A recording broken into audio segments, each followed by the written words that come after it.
Good evening, everyone. This is Gabriel Meyer, the Executive Director of the historic Ruskin Art Club of Los Angeles. Tonight, we're doing one of our first field trips in a very long time, a virtual field trip, not a lecture or a presentation, but a trip to an artist or craftsperson's studio to have an up-close and personal interview with the artist and go on a tour of their work and their world. We're delighted tonight to have a chance to visit a longtime friend of the Ruskin Art Club, Charlene Matthews, at her studio on Melrose Avenue in Los Angeles. Charlene Matthews is a legendary teacher of bookbinding crafts, a book designer for major artists, a renowned book restorer, and a book artist herself.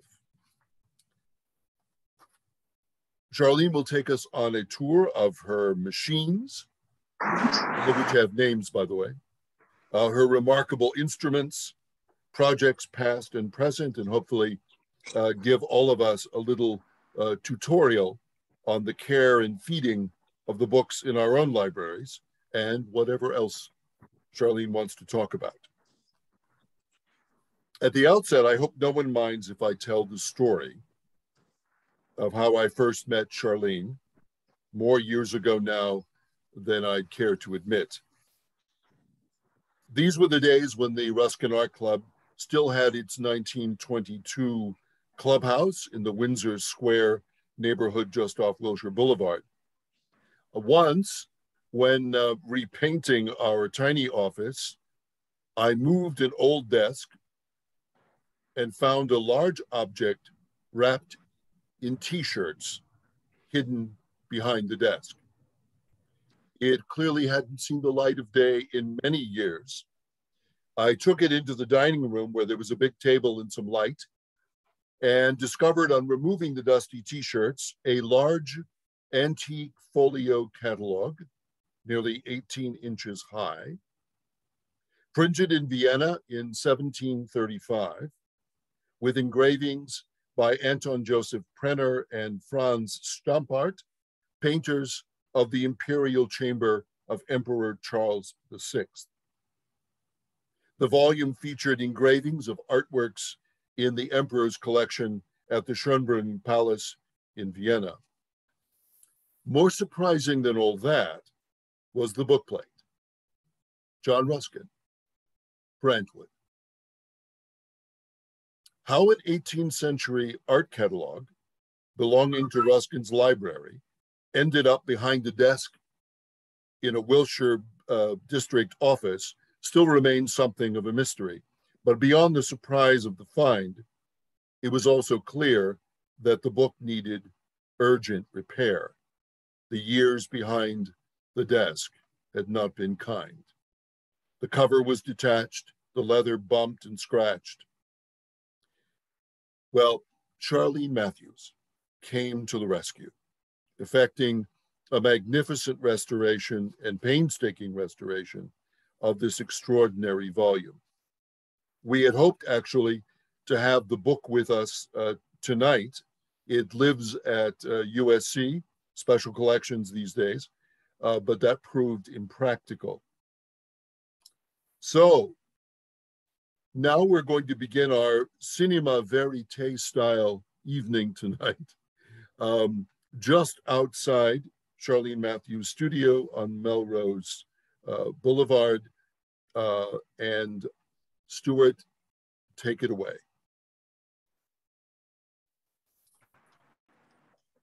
Here we are. I don't know if you can hear me over the traffic. I hope you can.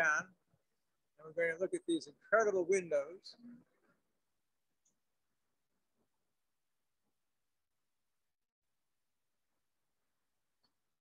Looks rather bookish, doesn't it?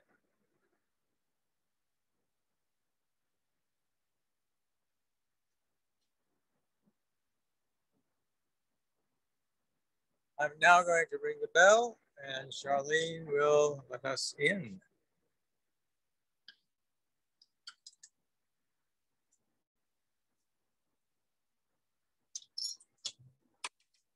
Well, here we are.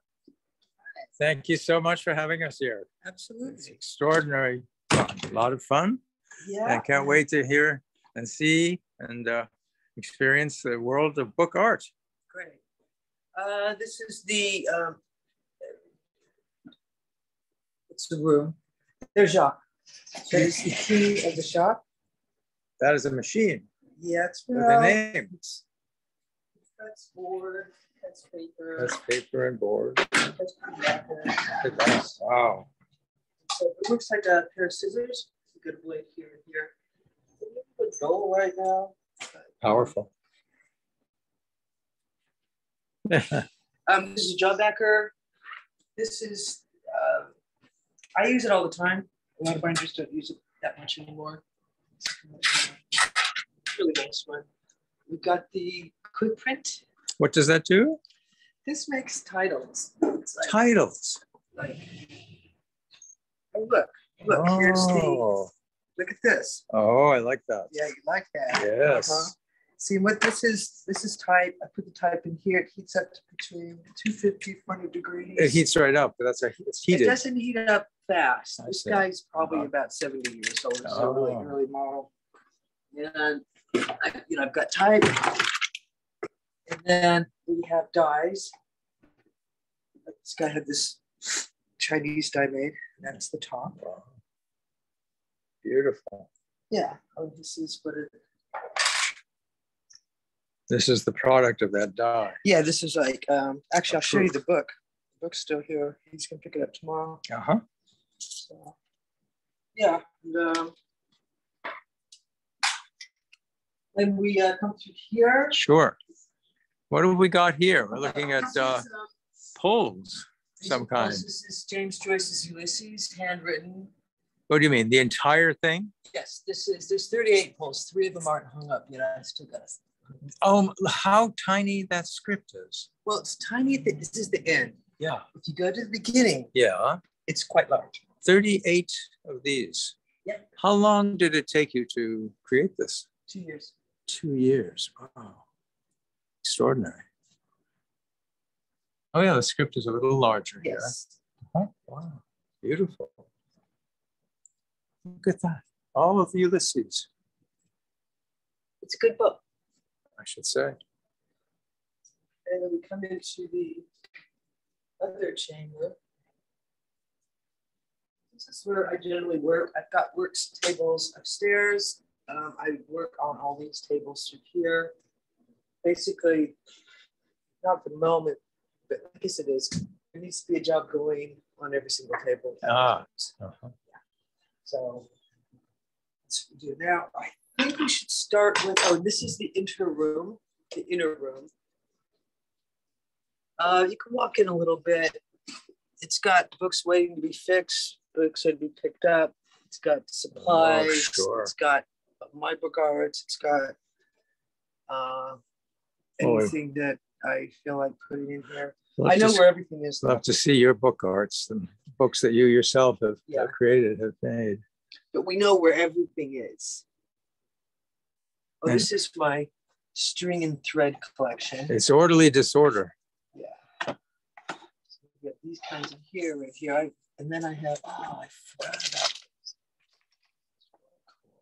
I'm proud of this. Hold on just a second. This one. I collect things I find in books. Mm-hmm. This thread is from 1693. No kidding. This one thread here. Oh, I know. yeah. It's like, there's no way I could throw that out, right? Oh, sure. I'm looking for something that I looked at for a while. So I forgot. Oh, okay, check this out. See that little piece of paper? Yes. That's a cutout. I found that in a medical book with this. And what does it say? This is 1813 headband. That's not true. This cutout came with this thread. So this was 1684. 17th century. Yeah. Huh. Yeah, but it was like, you know, I probably should have left it in the books. It was not, doesn't belong to me. But if I didn't leave that, if this, I don't think that anybody would have ever seen it. Because I think that once the book was repaired, it would have fallen out. And that would be just like a waste of a beautiful thing. And you can use that again in a salvage. If somebody brought you a 1690 book, you have something with which to repair it. Oh, you wouldn't use it. You actually wouldn't use it. That's interesting. That's nice. I do have, I mean, I don't like, see, this is like a really early headband. What is that, a headband? Yeah, it's headband. Oh. So I do have like all these little boxes up here. They all contain some type of toenails. Oh, okay. Okay. So I think that what we wanted to start off with was just ways that people can kind of clean their books at home. Oh yeah, that would be great. It'd be most useful for folks to know about. Well, because there's a lot of things you can do without bringing it into me.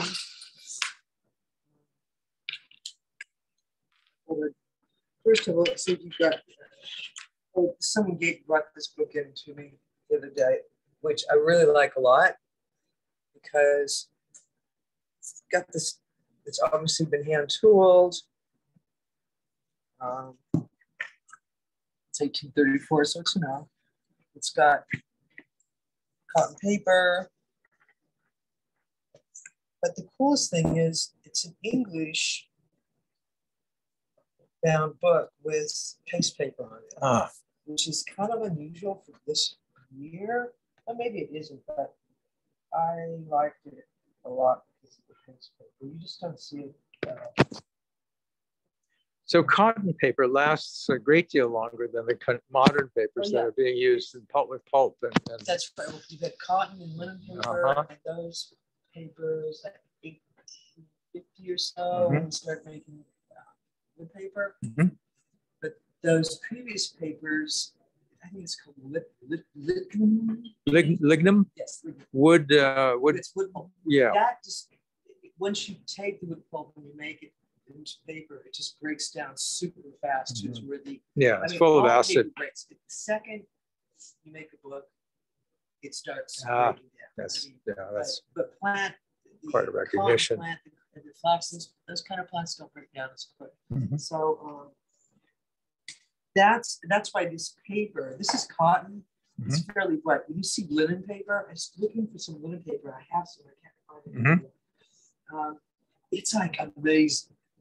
It's almost like sheets. Made yesterday. Actually, I have linen sheets, so I go, it's kind of like sheets.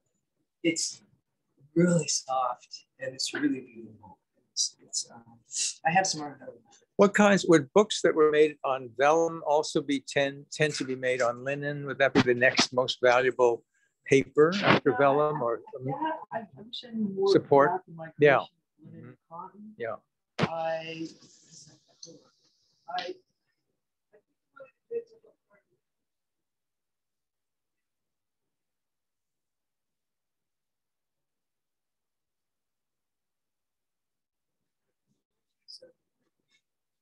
Have an old piece of vellum. Oh. Would that be? This is linen. Sorry. Would that be? Sorry. Back. We're back. Sorry. Would that be calf skin, goat skin? Do we know? No. We don't know. I can get it tested. Yeah, you have to get it tested to probably, know. Yes. Looks like goat to me. Because you can still see the texture. Oh, yeah. Let's see if we can tell. Yes. Oh, that's, ignore that. Yeah. I had to do it. Don't know if that shows up on the camera, but it's very smooth, really. It's smooth, but it's not. I have a bunch more in there too. It's not. This is off another. Yeah. So I didn't mean to distract you. You were going to show us some of the ways to keep our own books. Oh yeah, that's right. But as I say, see this paper? It's lined paper. This looks like linen paper. Oh, I see. Do you see by the just it's got a different texture? Yeah. Do you see what I mean? Yep. All the particulars. Yeah, right. I know. Oh yeah, so one more thing. In this book, Ethiopian sewn. It's sewn on tree twigs. Wow. It's in really bad shape. It's not really mine. The owners just never come back for it. It's falling apart. This is bark paper. And it's all hand done. This is when people had to memorize the Quran. They had to write it over and over and over again. This is one of those books. My goodness. Yeah, it's not.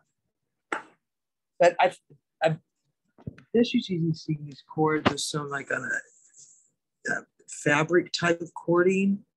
This is actually twigs. Twigs. Goodness. I know. Pretty cool. We'll put this back waiting for this under. Okay. It's been a while. Okay. So if you've got books at home, there's various things you can do.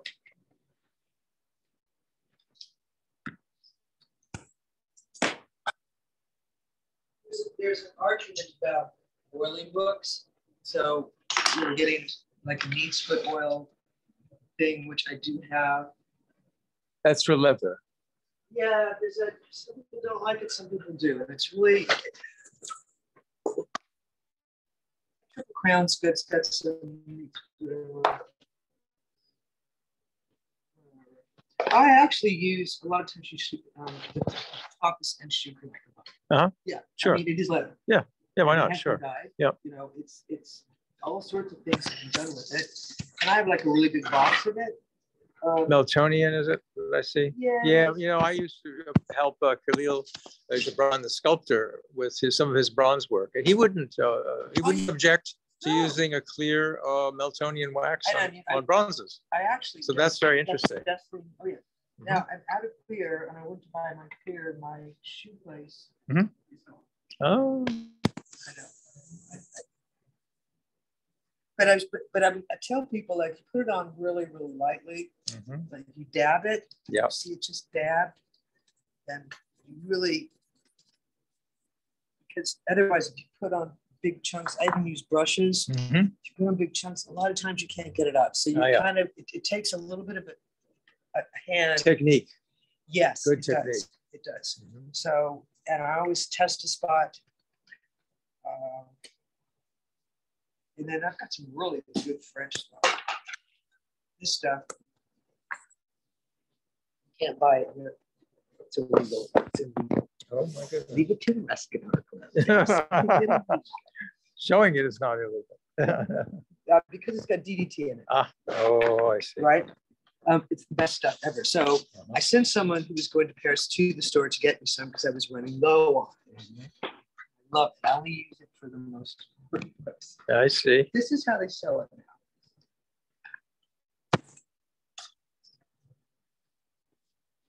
See, this is, so you now buy it in like this. Ooh, I'm almost done with this one. Ooh, I better go find next person going to Paris. And so what you do is they give you pigments, and the pigments are really incredible pigments. And I make, I mix the pigments, make colors. This is doing now. And I can get some because their pigments are so good. And towards the towards book binding, I can mix colors that really match. So this is the medium, and these are the pigments that you mix with the medium. Yeah, and I've got, I see. I keep them all in these little sure. So it's this brown is gorgeous. It's just a really beautiful color. But otherwise, you're just down to using these guys, which it's just as good. So much is about rarity and the rarity of materials and the rarity of the objects that need to be restored. Yeah. There's a kind of a rarissima about everything you do. Like certain things I use this on, certain things I don't. Like I would certainly never use this on a new book. This goes towards all the other guys who really need it good. What I really like to use, I'm going petroleum free in my bindery, but this is one product that I still purchase. It's necessary. It's wax. Yeah, I know. So, and this is something too that you just don't slap it on. First of all, it's kind of expensive, so you know. use it in great quantity. And if you do use it in great quantity, it actually has a tendency to stain the leather. But you just kind of dab it on like so. Also, I'm using an old t-shirt, so it's very, very soft. Otherwise, old wash rags work really good. Sure. And you just put this on here. With Renaissance scratch, you just have to do stuff like this. And this picks up dirt, all sorts of stuff. Books are really dirty. Unless they're not red, I suppose. It's just, if you think about it, if you think about it, this paper, leather, these are things that attract dirt. Think about it. Sure. You know? It's like your shoes, your jacket. You know? It's like, but this. So you're now cleaning and enriching the leather moisture. and the paper. You can use Renaissance wax on paper. Really? Renaissance wax on paper? Oh, yeah. Because it has petroleum and it protects the paper. It does. As it does the leather. And the coolest also things people don't realize, the really modern day cool thing with it is, especially for a book dealer, if you Renaissance wax your books before the book fair, there's going to be no fingerprints on your books. They get rid of fingerprints. Eventually, fingerprints show up again, but that's a good tip. Yeah. It's because look, there's no my fingerprints on, you know. Yeah. Or you could just maybe before your thievery, cut your fingers with so this, I mean, devious mind. This, I mean, it does look at that. It really, it really. And it's never going to look brand new. It came right up, but should it look new? That's a question Ruskin kind of posed. He didn't think things should look new. No, he thought they should show their age. If that was a sign of their virtue, that was a virtue. You don't want it to look. That's right.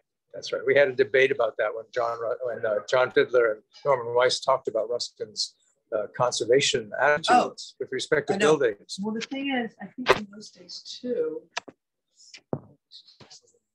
Oh, sorry about that. Also, this is like another problem that I run into with bookbinding.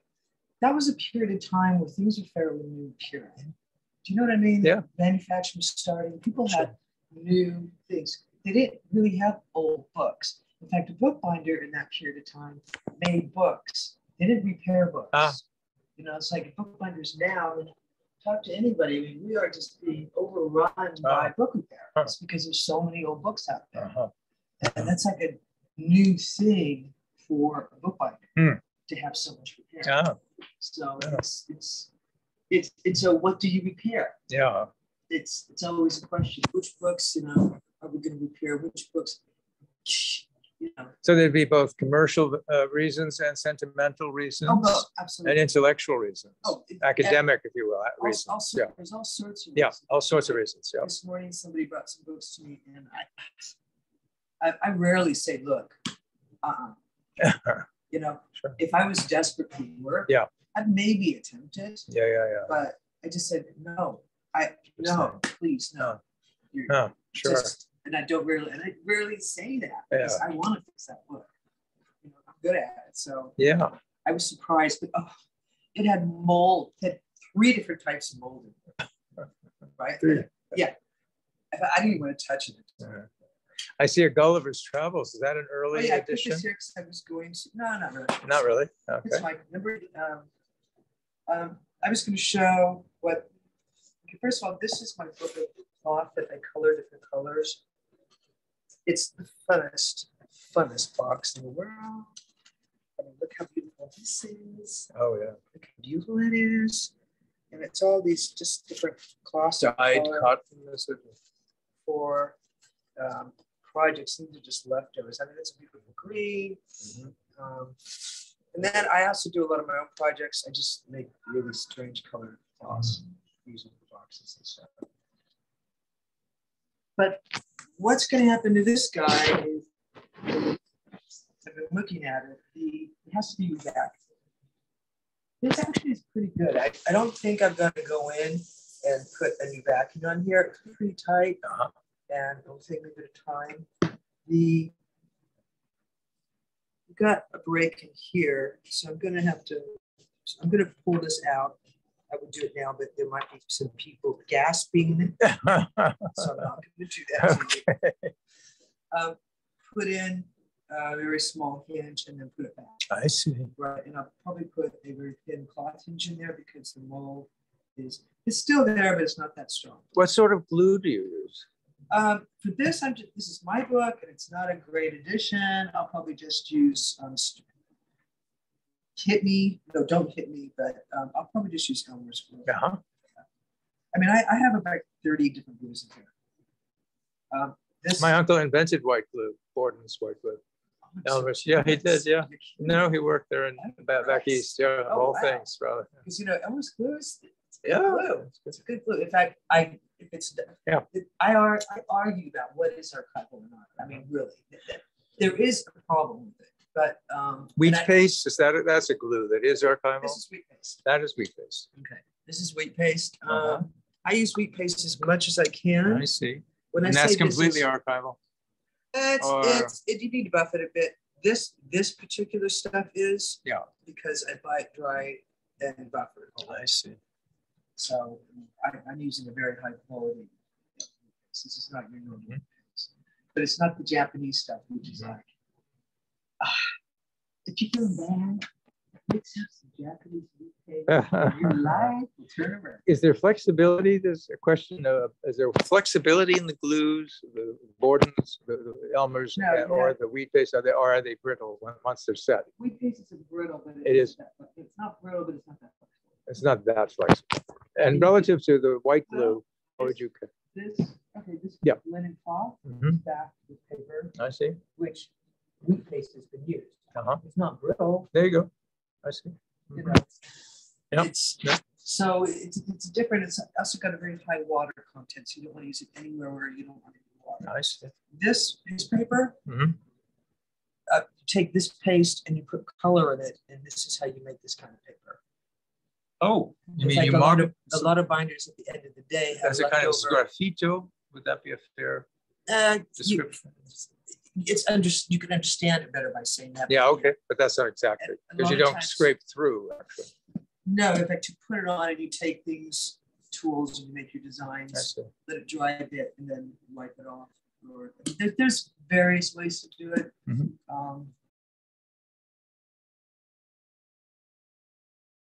Something that a lot of wheat paste left over, they didn't waste. They make paste paper for the books. I see. Yeah.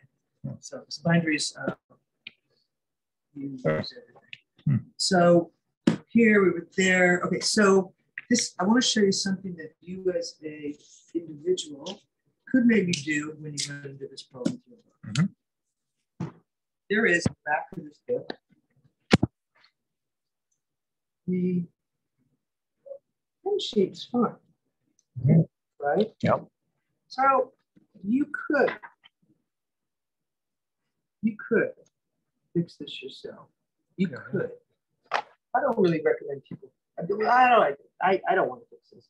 You could, but just take I use an X-Acto knife. Yep.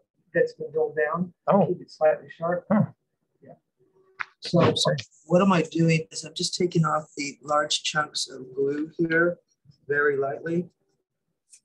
They're all dried out, so it's ready to go, basically. Yeah, because it's like, the thing about when you make a foot, everything is measured. The spine is the last thing done, but it's measured so everything fits together. So if you add another piece of paper in here, you're going to expand your book.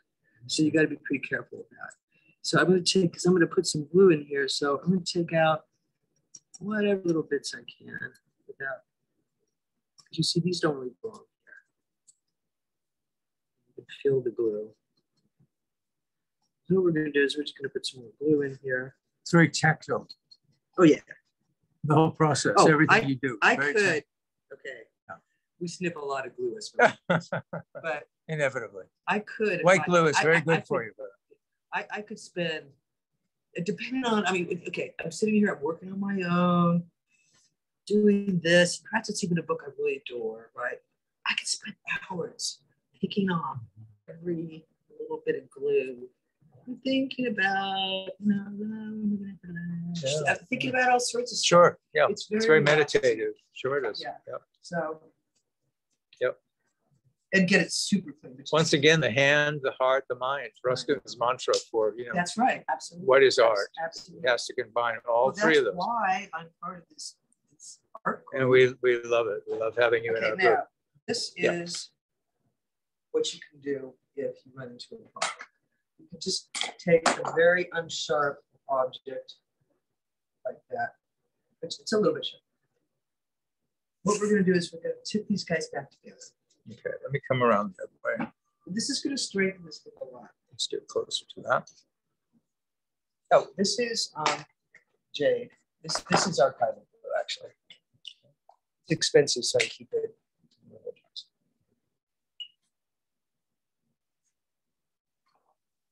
Okay, so what you do is you get a brush. Don't do it with the squeeze bottle. You use a brush. And you look at the old space here, and you're just going to lightly, what you can do is get some glue and go like this, just lightly go like this. The problem with a lot of people doing their own repairs is they have a tendency to use too much glue. See, this is not a lot of glue. This is, and part of it is you don't want the moisture in this ball. Right. Okay, so you're going to get this. Now, instead of just slapping it down, you're going to put the paper here. You can go like this, line the paper up like so. And then you can put weight on it. And then you're going to like make sure that this hinge is back in there. You know what I mean? It's like, it's got to go like that. Probably should have put some glue in there. I didn't see that that was up though. Let me see. So then you let it dry. Let's see. Now I could, when I go back in here, I can see that there's actually a few gaps in the board there. So I'll put some glue in there. But what I'm going to do to this, I'm going to get some of this cloth. I don't have any in here, and it was a cold day in LA, 50 degrees. Oh, that is freezing. That's cold, yeah. Freezing. And I'm going to dye the cloth brown in the middle strip, and then I'm going to do some black along the edges because that's black. And I could do this where you won't even, I mean, a lot of times I can get it, we're looking at it, you'll never know. Isn't that amazing? I'll show you what's happening here. So I'll move this, I'll take this up. But you pull this up. The name of that glue that's so precious, OUI, is that it? Or is that just the jar? Oh, that's my yogurt jar. Oh, okay. You don't know those yogurt jars with No, the caps on them? I do not. Oh, they're I should know fabulous. about them. You can like. What glue is it that's in there? That's a jade archival glue. Jade, J-A-D-E? Yeah, Is it the name of the manufacturer? Yeah, I get it from Talus. Talus, yes, indeed. Yeah. Although I usually get my glue from Hiromi. There's quite a few brands. When I buy my archival glue, I buy wherever I'm ordering from at the time if I'm out of it. Also depends on the time of winter. You can't ship this in freezing temperatures. Right, makes sense. Yeah. And Hiromi keeps it on stock. So see, I get this. So what's going to happen? The piece of linen that I'm going to make to match, and I'm going to trim it down there a bit. Then you're going to put this in there, and it's going to go down, and so you're not going to see any line. So we get a whole new piece of. And I'll take this piece off and do it on the side too. I have a whole new spine, and then I'll. So you're saving the original spine by essentially lining it on each edge. Yeah, I'm going to line it, and then I should do this in front of people. It makes people crazy when they see me doing this. And then I'm going to. This is called deconstruction. Yeah. Then I'm going to. I'm going to take this. All this paper off because this paper won't stick. This is terrible paper. You can put glue on it and it's going to start like, no, I'm not going to do it. It starts crumbling and it's, so absorbed big mess. Yeah. It's just crappy old city. Has no sizing or it's just is that the word that would? I don't know. It's just bad paper. It's usually red. But I'll do that and I'll trim these edges. Put this spine back on, wrap it in. Because the spine itself is cloth. It's a good. Yeah. Is it linen? Is that right? Yeah. And it'll. Good linen cloth. Yeah, and I'll put that back And on. it'll look great. And then you have to, I'll show you, some people use, I use this. Some people use, like when you sprain your wrist or something. Yep. But the new stuff isn't that great. Okay. And so I'm still looking for some good stuff. This works good for me. I see. You wrap it around the book. Oh, it's like, almost like elastic. Yeah, yeah. You let the spine dry a bit. Then you wrap it around the book, let it dry overnight, and you come back and like it's just beautiful. It just you're going, oh my God, I'm so good at this. Yes, you are. Oops. So, but that's called revacuum. That's what most people need done in their books. And most people don't understand what it means. Yeah, it looks fairly it's very doable, really. Doable. Yeah. It's a good way to do things. I've made it look really simple. Yeah. It's not really simple. Yeah. Every single book is different. Every job is totally different. And whatever your bookbinder quotes, stay okay. Because it's not, I can do this easily because I've been doing this for a long time. You know, it's not cookie cutter. I mean, you're right. Everything has a unique set of problems. Yeah, because every book is made differently. Yeah. So we take it apart, we got to put it back together. Sure. Yeah. Another thing is to work on the inside first. It's like I got to put a hinge in there. So when I put the new spine in, the spine's thick enough to take all the new stuff. So there's a sequence of repair. Yeah, it's inside to outside. So and that only comes by having experience. You learn it over time. Oh yeah. You can't. There's no guidebook. I've made some. I admit. I sometimes run into books I've fixed. I'm almost cringy, but you know, so far it's been okay. You know, but I always think people go, "Oh, you did a book. I'm going to show you." Yeah, and I'm like, I did have a customer come in. I've got customers I've been buying them for 30 years. So, really? Wow. And he comes in and he goes, you know, I'm leaving some books for me. And he goes, I've been meaning to tell you something. He goes, remember that first book you fixed for me? And I went, no. He told it to me. I went, oh, yeah. Because, you know, you put 3 of the pages in upside down. And I'm like, oh my goodness. You've waited this long to tell me? It's like, can I fix it? That's and he goes, I've looked at it. I don't think so. It's okay. Read it. And I just turn it around. And then he goes, which I thought that was very, very That's kind. lovely. I thought that was very kind of him. But right, talking to the man who ran the Johnson & Johnson building. He said, you know, the building you built for us? He says, the water's leaking right on my desk.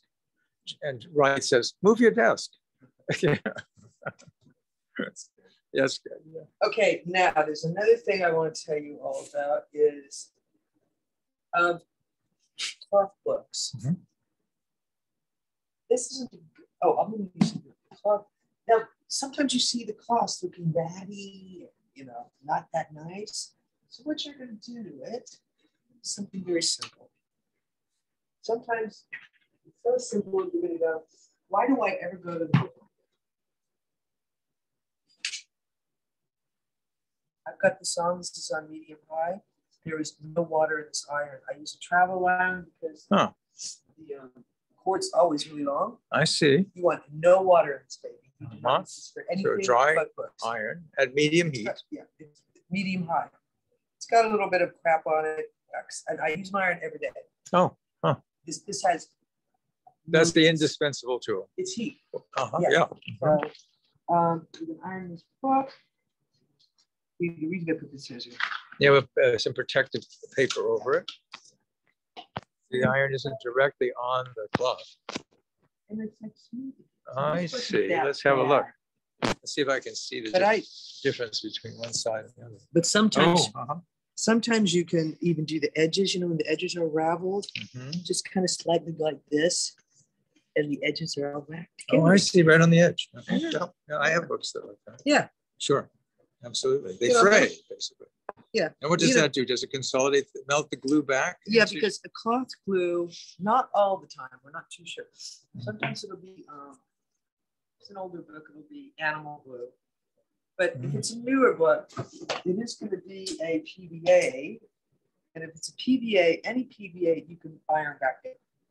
Polyvinyl acetate? Yeah. That's like Elmer's. Yeah. You know, any PVA. Now, did you want to see a couple of the projects I'm working on? Absolutely, would love and also, to. I think I have to be closer to you because the microphone, or you can speak up a bit. The mic is not picking you up as well as it should. Okay, this way. Following you. Another thing is,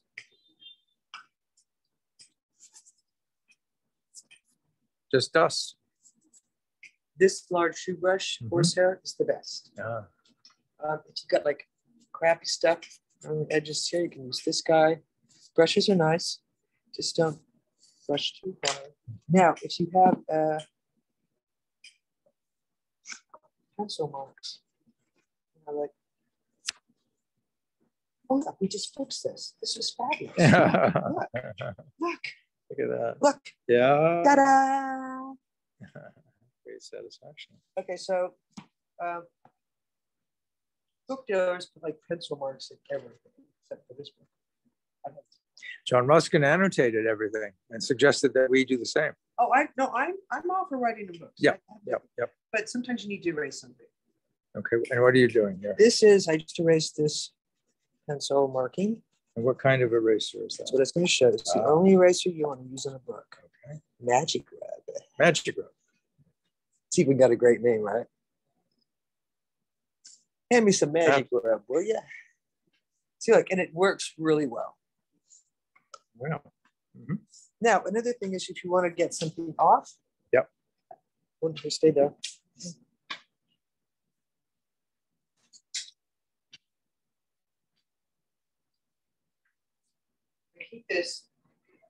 I keep this in this blue bottle, so my customers think that I've got the magic formula. Okay. What indeed do we have? Depending on what glue this is, I can get this off. Huh. No sweat. Also, it takes off labels. Yeah. Is that acetone or what is that? It's the lighter fluid. Lighter fluid. You're giving away trade secrets here. I know. I think that I need to be using a higher grade of lighter fluid, but when it totally dries, it's gone, and it has no water in it. Because the secret to a lot of repairs and all sorts of things is the water thing. Like I've got like 6 or 7 glues with no water in it, and they're not petroleum based. Let's see. Yeah, that's exciting. Oh, wait, here we go. Here we go. That quickly. My goodness, that's amazing. Yeah, so I could sit here. Look at that. And get this off. And it's wow. It's not going to take any. See, and it doesn't take any paper with it. So it's pretty clean. That's amazing. You know? Yeah. That is and I personally leave on. I think this is a great book, right? But there's things sometimes. Sure. That, you want to take off the price library, tag. the library, there's stuff in there, right? Just take it off. Just because it's in there doesn't mean you got to keep it. Right. So, in a lot, so this comes in handy in a lot of ways. Then always when you're done, what is a lint brush? Yeah. Oh. Before the customer picks up the book, I always lint brush it because this place is a mess. There you go. And I think that's all the tricks I was going to So these are the quick tricks that we can use ourselves. I think that I showed you a lot of quick tricks there. Yep. These are Teflon folders. I don't know if Eric's watching this, but Eric Ahlstrom made this for me for New Year's. And it is a different kind of Teflon. He has the matching square. Thank you, Eric. I'm showing it to everybody. DuPont made Teflon. This is a new material. This is okay. There's this story, old bookbinders tell. Okay, sure. That people, we first started using Teflon folders because these are fairly new. Of careful, don't put it in your mouth and chew on it because a bookbinder died that way. Oh, once. really? Oh, but not true. No one seems to know who it was, but I remember it's like everything. It's so the first one I get to take it home, right? And I look over, this my daughter. So, but I forget the name of this. I use it a lot. Great shape. Yeah, it is a good shape. Yeah. So what Great. did we want to take a look at some of the Well, things you I was wanted to show working some on? of your book art. I know Let's that. go with That's that. for sure. Now, do you want me to bring it here to the lights? Here, or do you want to go? Whatever's convenient, that'd be great. Sure. Let me just get it high up. I'll look at some of the things on the wall that while you do that. Oh yeah, yeah. Just some of the wonderful art that's in your environment.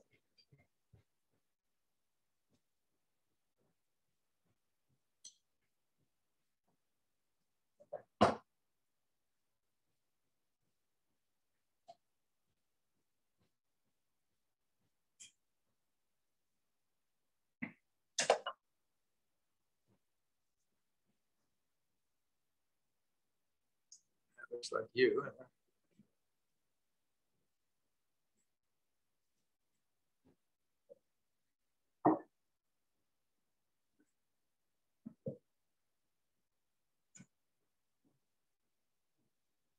I've been fascinated by this little box here.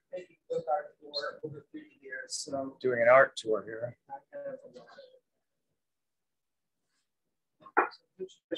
Newer things. Now, I think you told me that the machine in the front this is Jacques. Now, this what is- is the name of this machine? is Voldemort. Voldemort. Because Jacques does not know he's here. He would be very upset if he knew that Voldemort. Upset? Are you kidding me? It would be the War of the Blade. You know, Sure. Jacques doesn't like the quick print because it's electric. Makes sense. I've explained to him that the quick print makes us a lot of money, so Yeah. he just fed him that. Wonderful. This is and my knife sharpening guy. Send out my knives for sharpening scissors. Voldemort. That's the name. Yeah. Look at that. He has this quite. It's his own little carrier. Hmm. I see. Oh, so this is removable. The blade itself is removable and sharpened with some regularity. Oh yeah, same with Jacques too. It's like a lot of people tell me you don't need to sharpen your Jacques shear blades that often. I do. I make a lot of boxes. Are these like you might call them guillotines or cutters? This is a guillotine. Okay. And they cut your boards, your paper. This basically I cut. I'll just demonstrate. Sure. Okay, great, great. It's like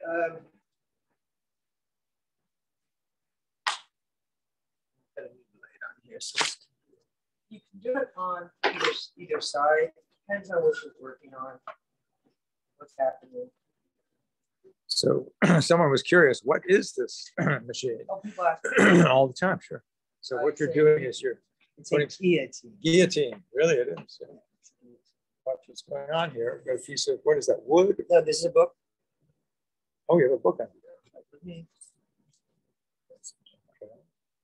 make you a mini book. Let's put this board here because I don't like it. You better go around the other side also. Actually, no. I usually put a piece of board down, but I won't, so you can actually watch the action. So this is a book on the art of logical thinking. Book of Brush. I know the author. He sent this to It's okay to cut this book. Okay, so but come over here. You can't hurt yourself with this, even Okay. though Yeah. this bookbinder has been killed. Yeah. That's These wonderful. guys did it. They use, booking. yeah, oh Yeah. my.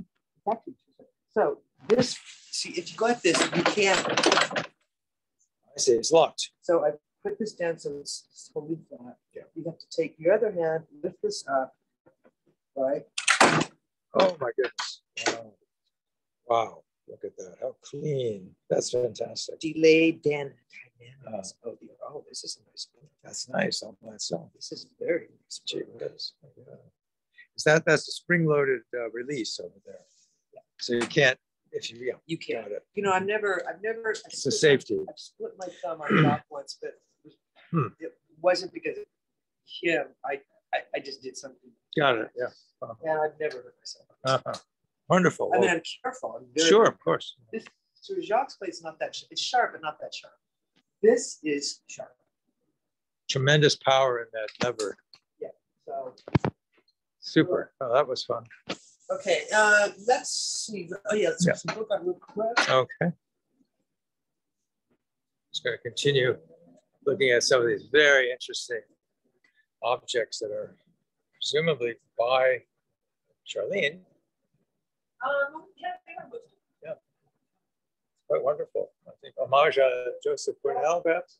What? Joseph Cornell influence a little bit. Yeah, absolutely. Sure, absolutely. I do have all. I have all Cornell's books. Yeah. I was with a friend of mine at the book fair, and there was a guy who had a Cornell painting. Oh my gosh! And he actually, we were looking at it, and we both love Cornell. And we were like, Right. Right. And he's going, yeah. He goes, do you guys want to look at it? And he hands it to us.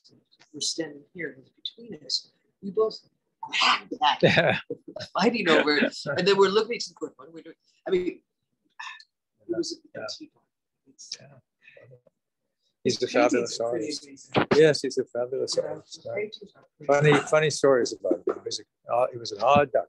Yes, a very odd duck. So great artist. Most of this stuff, that's not mine. That's not mine. Yeah. Most of this stuff appears in other people's. It's a Larry Pittman right there. That little thing. Between the two framed objects, the painting and the photograph. Yeah. Oh. I mean, it's like. Oh, let's look. He layers. Feel that there's no. Do you know how many layers of paint there is on this? Oh yeah. Isn't that amazing? Yeah. Wow, that's beautiful. You know. Beautiful. Yeah. Wonderful treasure. You know. I think he does airbrushing. I've been airbrushing a lot. Particularly nice. Yeah, it's a good one. I also like this large piece of, is it Mica over here in a frame? Quite surrealist in a certain way. Huh? It's the largest piece of Mica I've seen. Yeah. Somebody told me that actually isn't Mica proper. It is. I have a lot of customers that come in here. Maybe it's calcite. I think it's calcite. Yeah. And then we have a poem up here by. No kidding. Oh, that's wonderful. And then something above. It's Kiki. Kiki Smith? Yeah. This looks like. That's me. You. Great. Wonderful. Well, it's very evocative, everything. So. This is Montesquieu. This is a town where a lot of bookbinders go to in Italy to bookbind. Oh. Yeah. Montesquieu. Yeah. This hill is so steep. Wow. Fabulous. Okay. Wonderful. Your books. Do we have a time? Oh, yeah, we could. Okay, remember I was talking about it with the cloth I make on design? This is some of the cloth designs I've been making. Oh, beautiful. Right.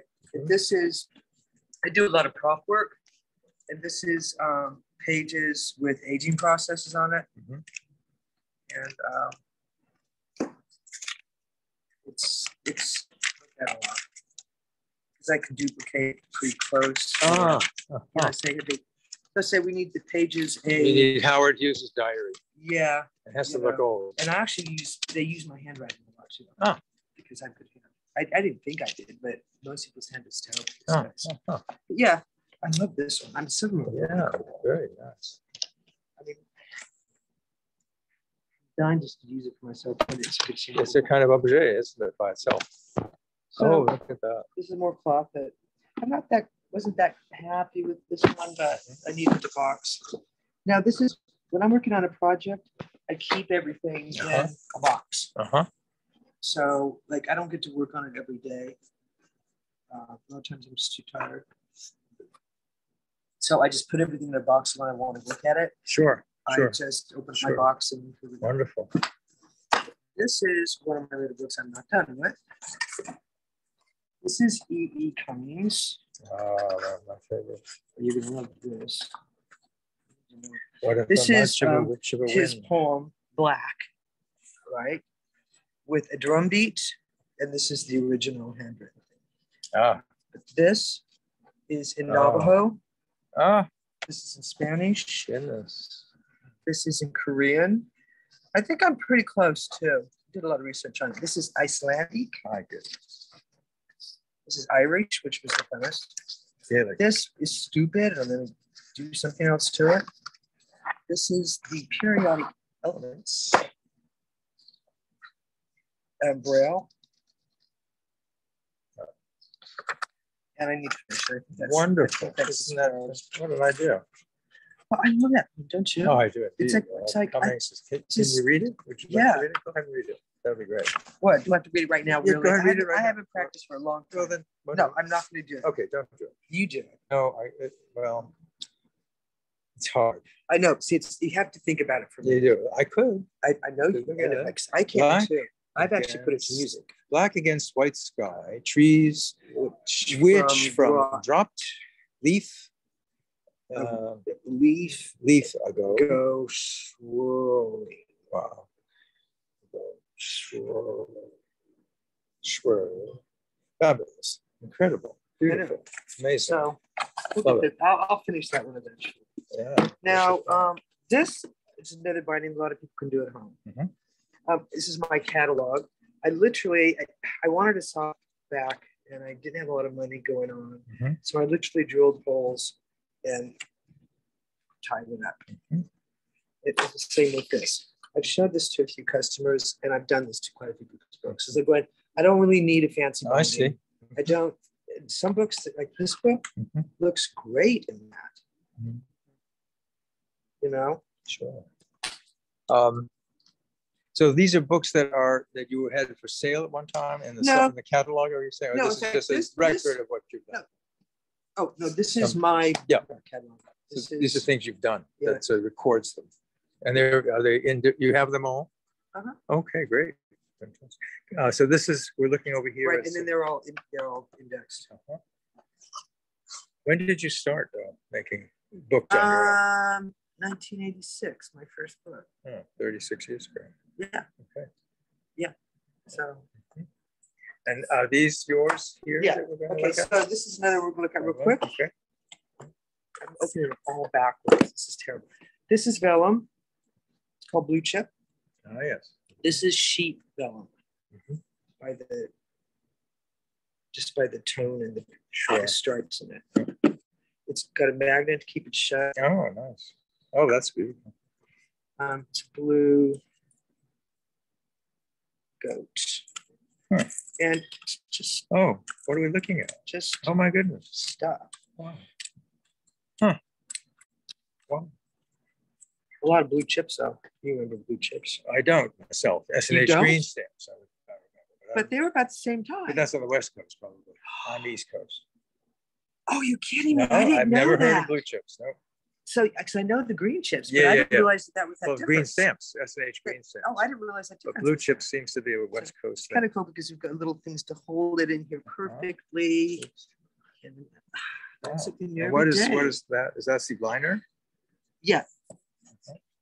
Yeah, because they're my books. Yeah, you do it anyway. Exactly. You know, what a wonderful paper that is. Yeah, this is my paper. I made that too. That's great. I've got another book out of this paper. Look, oh, that's gorgeous. Yeah. I just did a bunch of these for people. I love this binding. Mm-hmm. It's like a medieval type binding. Yes, it is. And this is that paper that I did. These are from Violins.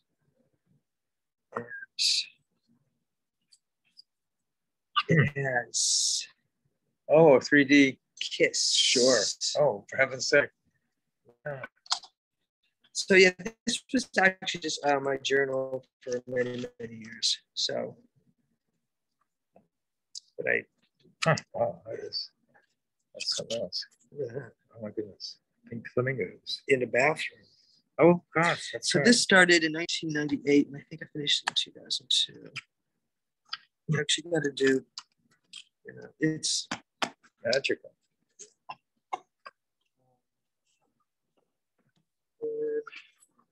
And so I show these people because I just have done in the past month 3 bindings very similar to that, where I'm trying to convince people, no, you don't want a book like that. Let's do something like really cooler and better because it's something that they're doing in an artistic sense, right? Yes. And I was able to convince quite a few people to do that binding. Yeah, which was fun. That's fun. Yeah. This is another binding for photographs, which is where the page, it's a single sheet, it's hinged on the cloth.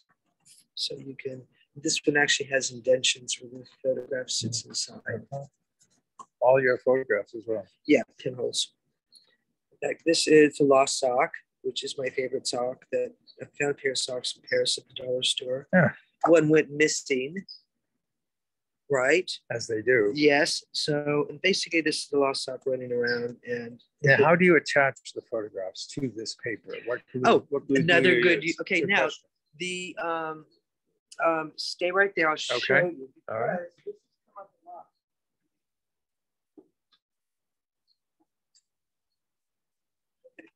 This stuff, it wasn't before. This is acid-free now. I've made whole books out of this. Like, I'll come in and say, I need this book in 3 hours. Oh. Right? It has to be not a regular book, it's just a particular style. Okay, great. If you put this adhesive on one side of the picture, you put it on the back here, right? Stick them down, burnish it, and then all the stuff on the edge just comes straight off. Just rubs off? Yes, just rubs off. So it's a rubber cement? Does it affect it at all? Oh, nice. Isn't that gorgeous? It is beautiful, yeah. And I tell people, use that. People come in and like they want me to do photo albums. I go, I'll make them, but I'm not putting the photographs in. You gotta do it yourself. So yeah, it's waterless. Rubber cement, waterless. It's waterless. Yep, by Speedball. Yeah, and it's now acid-free adhesive. Wonderful. So that's great to know. It used to not be. I remember, and you know that stuff with the orange nipple thing that used to put pictures in. Yeah. Thank God that's been destroyed. Yeah, right. Exactly. Right. So anyway, that's my daughter. That's the lost sock. She's a pinhole too.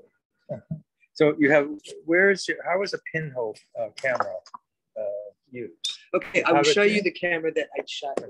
It's not a book thing, but it kind of is. No, I love pinhole. This whole area. This is the pinhole corner. This is my first pinhole camera. No Those kidding. pictures were Is that taken right? with that. Oh, my goodness. Here's the pinhole. This one actually has a shutter.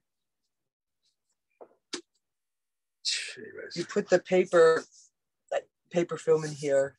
You take the picture. This is a 2.5 minute shot. I'll show you another book you're gonna like too. This is 2.5 minutes. Then you develop the negative. Then you get some more paper. Put the negative and positive together. In this room, you have the lights off. You turn the light on for 3 seconds. And you turn it off and develop it. My goodness. That's it. I mean, that's how easy it is. That's incredible. But I have a book called. It's called 250 because see that really big one in the corner? That's an 11-minute pinhole. I see. All these, if you add them all up, it's 250 minutes of life. Oh, this is your work also? Yeah.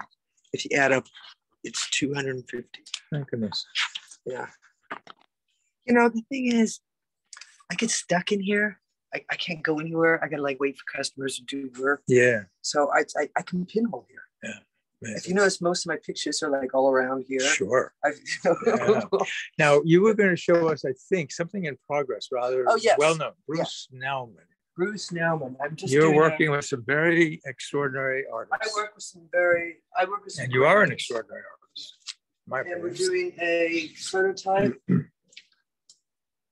He's going to put, actually, this is his prototype. I don't have the red light yet. They're just, the colophone's going on here, and they've got to finish up the colophone. I see. What's going to be is you're going to have an iPad in here. There is going to be a pull tab. It comes up, but you can, come on, talk to me when I tell you to. Come on. This, I don't know how, it just talks when it wants to. I don't get it. Well, I haven't done anything to it. Enigmatic. But once in a while I hear it going, hello. Oh, that's the actual. Yeah, so it comes out. Okay. Then you've got this here. I see. And then you've got you can have two containers. One's got the plug and the other's got the cord. and the instruction manual is on top of it. I see. And it's a pre-programmed iPad, presumably. Oh, it's called. I've seen what's going to be on there. It's sort of a video piece. There's a lot. It's called Sketches. Okay. There's a lot on it. I don't know if I mean, they said I actually think it looks really good. Yeah. Yeah. I'm actually it's very book. It's all book related, and it's kind of interesting. On. Oh, he's a very brilliant guy. I know it's yeah. So I'm. How did you meet him? Did he hear about you, or how did him. you get in touch with this project? I am hired by the Museum of Multiples. Oh. Do you know who they are? I don't. Where are they? There's one in Paris. There's one in New York, and they have a technical office here. Oh, interesting. And you know who Dagny is? Say again? In fact, I think Dagny might be watching. Dagny Corcoran? Yeah. Oh, sure. Yeah. Hi, Dagny. I think she's watching. Hi, Dagny. Dagny, is it okay Great. that Nice. I showed this? Yeah. Great. Wonderful. Wonderful. I'm glad you asked.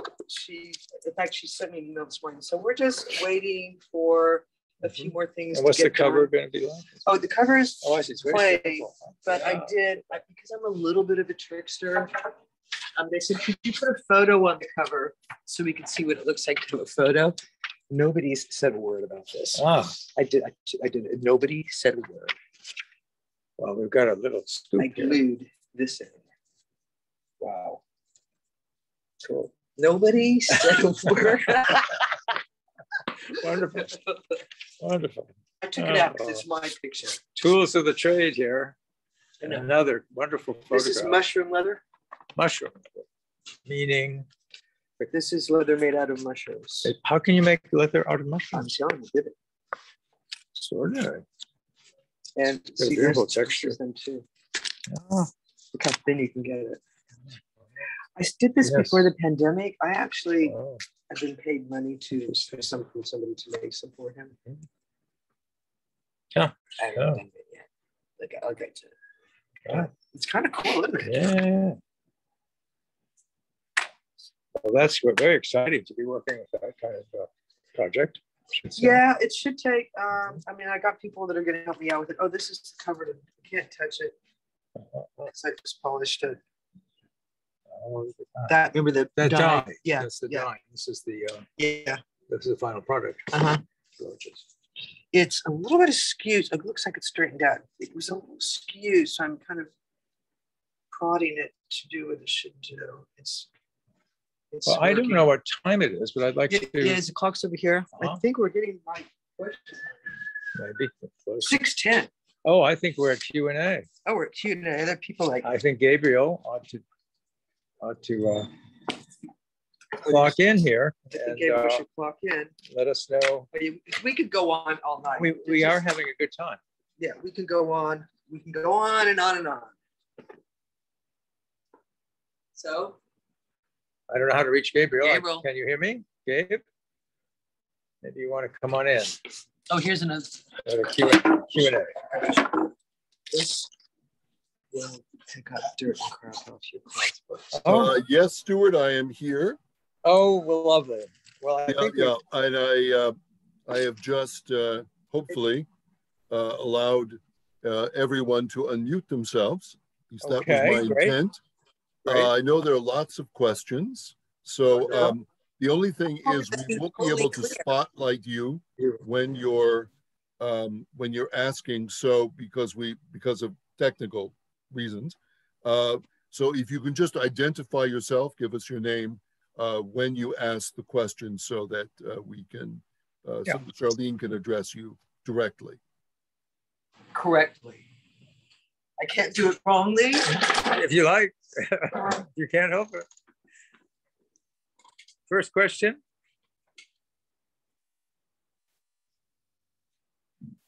Anybody want to ask a question by unmuting themselves? Because I'm kind of thinking about a glass of wine at home. Well, I must say I enjoyed this tour tremendously. Oh, did you learn a lot of good stuff? I did learn a few things. Yes, absolutely. Stuart, Jean has her hand up. Hello. Please ask. Please Hi. ask. Hi, Charlene. I certainly have enjoyed. Thank you. Identify yourself, please. Of course. My name is Jean Gibran. Oh, Jean. Hi. I'm Zooming from Boston. And nice. I just want to thank you for sharing your wonderful work, your studio, and all of your tips. It's been fascinating.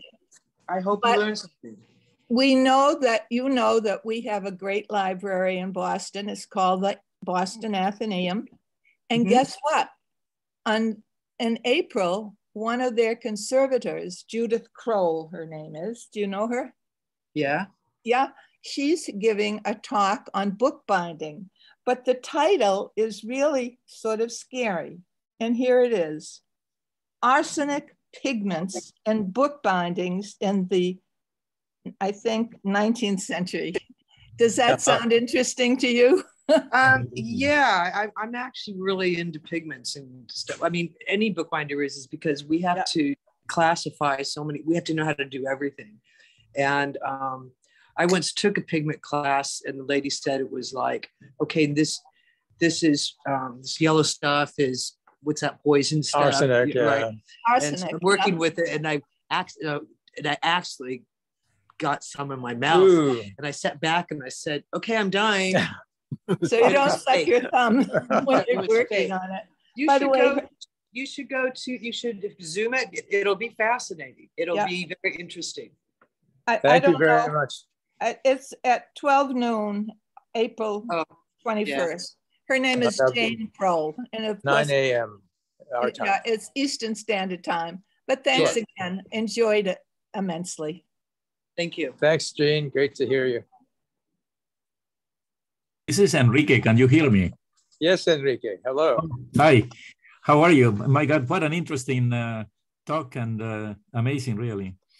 I posed two questions. I have an 1872 reasoning catalog of about 200 pages that has fallen apart completely. The pages are there, but the frame is still there, but it's in shambles. And so I do not know really what to do with that. And the other one is a document written in, I think it was 1790 or something of that sort, by the head of the Trade Commission in the Viceroyalty of Peru, complaining to the king that they were losing their power in trade. And I thought it was quite an interesting document. The problem is that because of the ink and the page, out of 60 pages, probably 50 are glued together. It's difficult to read them. And so I don't know if there's some place or a laboratory can unglue them and to read what it says. So those are the two questions I had. I don't know if there's any suggestion. You know what? You just need to, you know what? Email me that. Okay. Email me that, because right now we might be able to figure that one out, either by me or somebody else, because it's doable. It's doable. Absolutely. Okay. What is your email? Sorry. Oh, binderess@yahoo.com. Can you say it again, please? Binderess. It's a female bookbinder. Okay.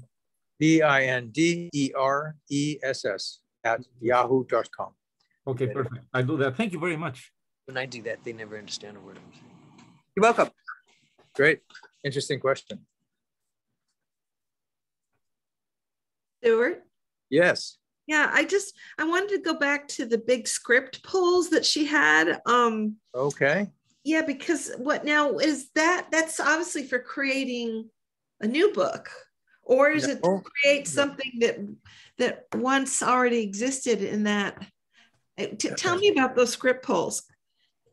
Well, it's not. They're not scripts. Hold on. Here, we got to get the microphone near. Just want to get you by the mic.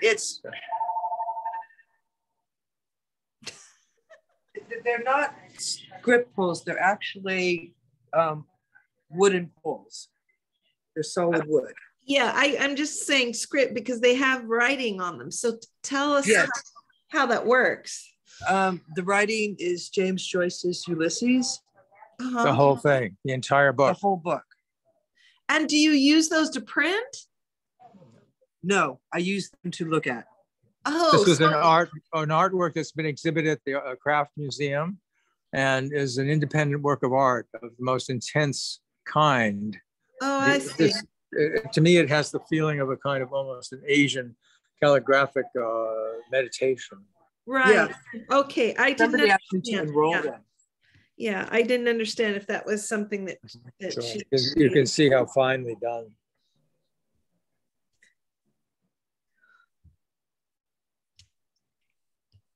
Good. Good question. That was the Navy. Okay. What? Oh, this I really like. One more. Okay, one more question. Well, no, I don't. That's nice, isn't it? It's an air raid sign. What do you mean? I do drawings of air raid signs. Ah,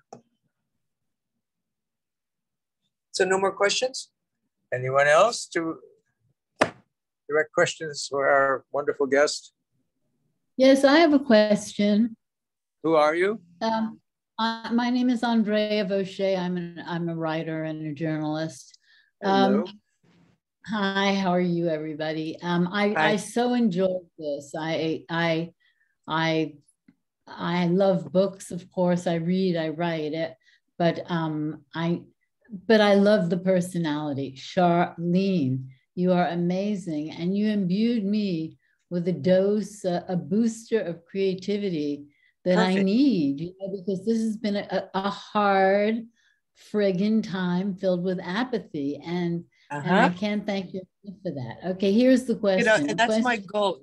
First of all, that is my goal. When people come in here, a lot of times, you know, they're creative people or just getting the books. But my goal is that person, especially the past 2 years, they walk in like this, they're going to walk out laughing, smiling, going, you know, I'm going to go try that.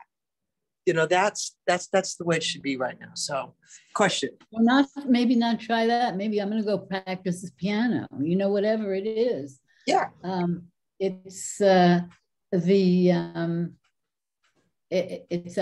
So this was the question. I'm 72 years old.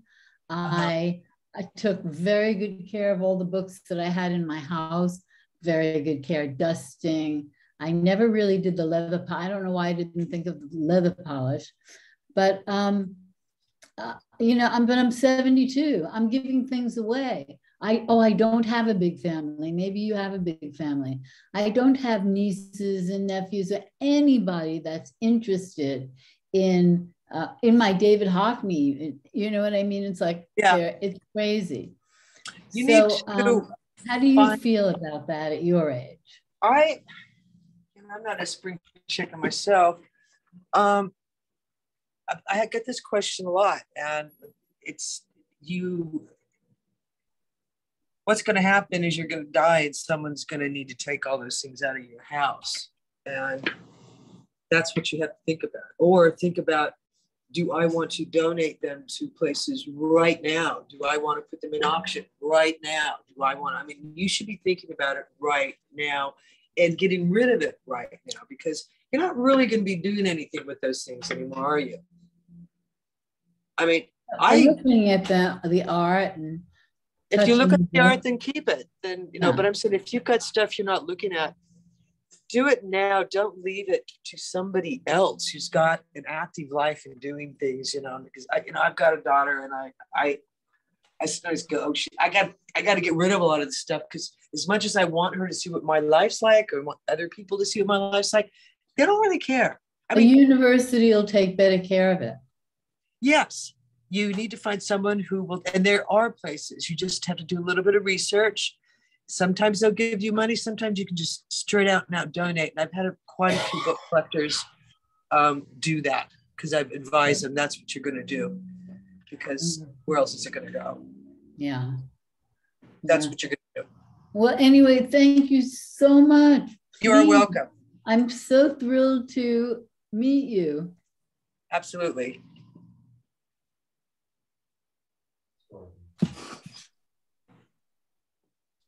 We have a few minutes more for questions, I think. Elizabeth Davis. Okay. Hey, sweetheart. Sort of meat. Sort of what? Sort of meat. My audio. Meat.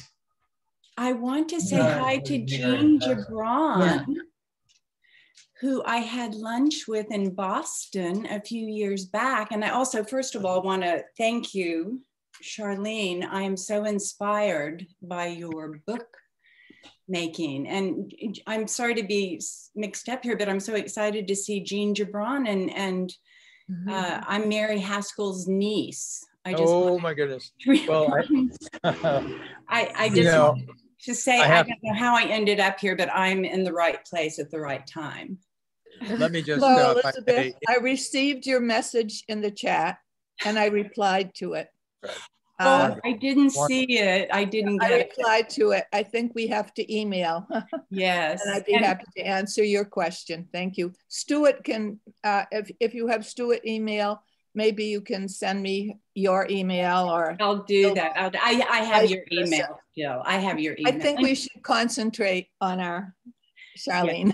Yeah. Charlene, you. Thank you. And thank you for showing. And do you give workshops, by the way? Do you give art gathering workshops?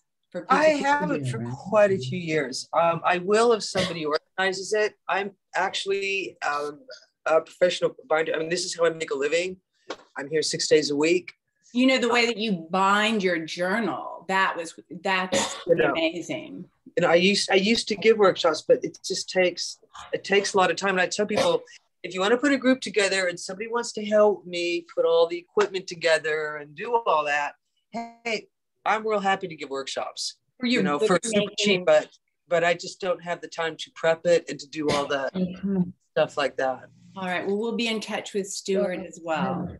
Thank you so much. It's just, I'm beyond floored by all the sharing that you've given today. Thank you so much. Great. Stuart, you're a wonderful filmer.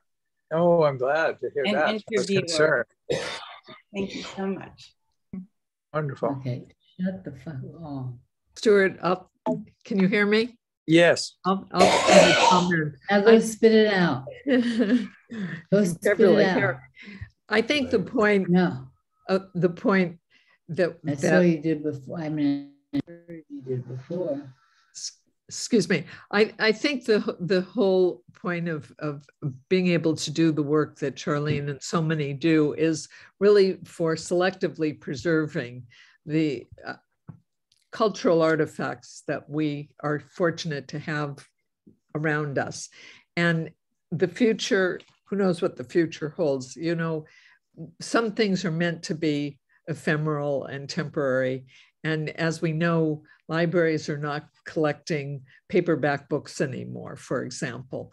And we have to try to save and edit in our own lifetimes what is worth saving. And because we can't save everything, and we have to create new things. And there we go. Fight evil, read books.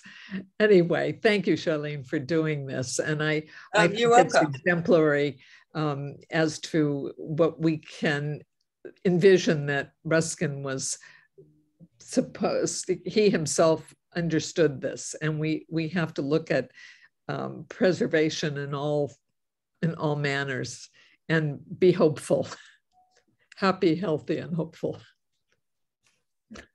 Good.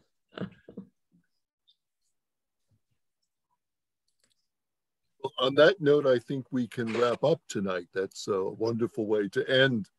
Charlene, thank you again for welcoming us all into the magic box of your bindery and your world. And to Stuart for his engineering skills and his film skills, and also Stuart, your skills as an interviewer. It was terrific. Thank you. And to our own Katrina Lau for her technical help tonight. Please join us for our next event, Thursday, April the 28th, 5 p.m. on Zoom. We're taking a little break in early April due to the religious holidays, and we'll be back in action on April the 28th with another longstanding friend of the Ruskin Art Club, scholar Amy Woodson Bolton, Loyola Marymount University, who will be speaking to us on the urgent and timely issue of plastic pollution in our world. Her lecture is Ruskin and the Plastic Crisis, or Modern Manufacture 2022. By the way, those of us who might be interested in previewing Amy's work, it's in this area. It's available on our newsletter number 10, April 2021, on our website, www.ruskinartclub.org. When you're on the website, which is a kind of a magic box all its own, please take time to browse it. It's got information about the history of the club, about John Ruskin, resources for Ruskin studies, links to other Ruskin-oriented organizations around the world, membership applications, and of course, our YouTube channel, on which you will find posted all our lectures and events.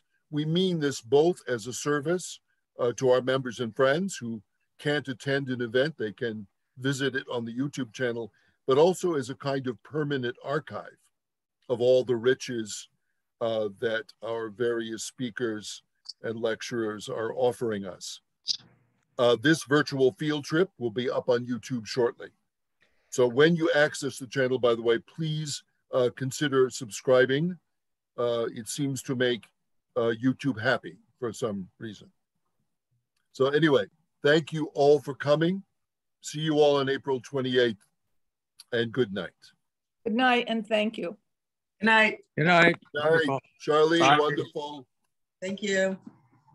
Dr. Meyer, I have something to say to you. Good afternoon. Thank you for putting all this together. Also, Dr. Walter had to step away earlier. She asked me to send her thanks as well. Thank you, Braden. Of course. I have a school project I have to do for a class that I'm going to email you about. I think you might be of help to me if you have time. I would be always happy to help you, Braden. So thank you. Be looking for an email from me. Okay, that's all I have. Terrific. Thanks, Braden. See you. See you. Thank you.